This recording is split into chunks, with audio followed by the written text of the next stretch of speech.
Hello YouTube, what's going on? This is dombeyblue1 and this is going to be episode 4 of my track guide series for F1 2011.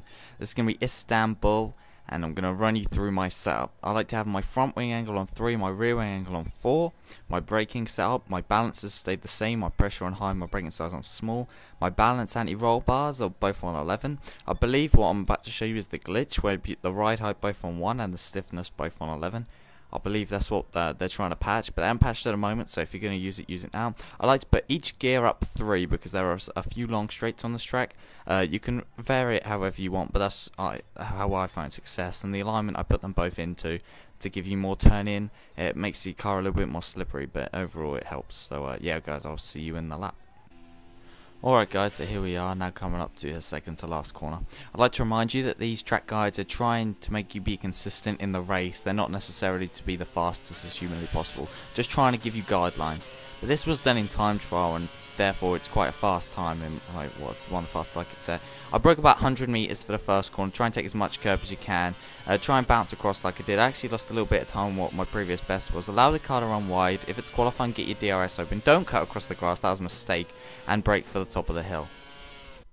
Okay, so as you approach the top of the hill, you'll notice that there are the curb on the right. As soon as the curb on the right finishes, that's when you brake, and then you turn in blindly, so it's quite difficult, that corner.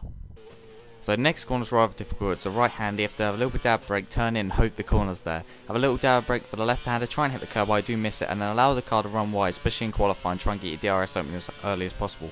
You brake for this corner about 80 meters because it's quite fast. Try and get to the curb. You see I outbrake my previous ghost car as I was slower in the first sector.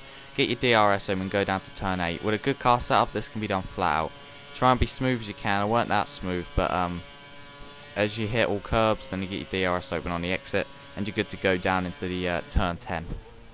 Brake about 100 meters, be brave. You could brake a little bit early if you want to hit that curb, but you don't lose too much time if you don't. It's a good chance for an overtaking opportunity. In my opinion, it's more important for you to get a good exit in this corner than rather than a good entry. You can take a nice tight line in, or you can run a little bit wide, but as long as you straighten the car up, get your DRS open, take a little bit of Astra on the right hand side, and try and drive it as flat as possible, as straight as possible through to minimize the amount of turning you're doing, and use the remaining of your curves unless you're in a qualifying lap, and this lap's maybe not the best, because then it's best to save your curves for the final straight to maximize your speed into the first corner. Alright guys, I have one tip for you along this straight. You've got to stay on the left, drift right, take a nice tight apex, drift left again, and then drift over to the right. That sounds very difficult, I know, but it's stay left, drift right, drift left, drift right again, and brake about 100 meters, maybe 110 with a heavy fuel load for that hairpin.